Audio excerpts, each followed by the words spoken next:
વડોદરા શહેરમાં ગત મોડી રાત્રે નીકળેલી દશામાની ભવ્ય આગમન શોભાયાત્રા દરમિયાન ભક્તિ કરતા વધુ હોબાળો અને અવ્યવસ્થાના દ્રશ્યો જોવા મળ્યા હતા. યાત્રામાં 3 ડીજે સાથે ભારે અવાજે સંગીત વગાડવામાં આવતા મોટી સંખ્યામાં લોકો ઉમટી પડ્યા હતા. દરમિયાન ડીજેના તાલે નાચતા કેટલાક યુવકો વચ્ચે છૂટા હાથની મારામારી થતા ઉમટીનો માહોલ સર્જાયો હતો.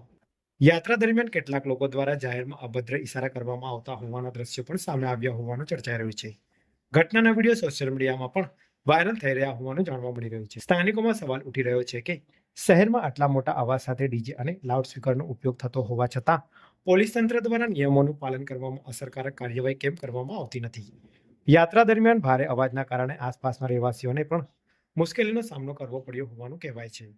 પોલીસ દ્વારા ડીજે માટે નિર્ધારિત અવાજની મર્યાદાનું પાલન કરવાની સૂચનાઓ આપવામાં આવી હોવા છતાં આ યાત્રામાં તેનો અમલ થયો હતો કે નહીં તે અંગે પણ ચર્ચા શરૂ થઈ છે.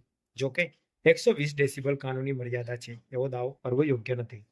વાસ્તવિક મંજૂર અવાજની મર્યાદા સ્થળ, સમય અને લાગુ નિયમો મુજબ નક્કી થાય છે. યાત્રામાં મોટી સંખ્યામાં શ્રદ્ધાળુઓ જોડાયા હતા. આવી ભીડ વચ્ચે જો કોઈ અનિશ્ચિત ઘટના સર્જાય તો તેની જવાબદારી કોની રહેશે તેવો સવાલ પણ નાગરિકોમાં ઉઠી રહ્યો છે. સમગ્ર ઘટનાને લઈને પોલીસ અને સંબંધિત તંત્ર શું કાર્યવાહી કરે છે તેના પર હવે સૌની નજર છે.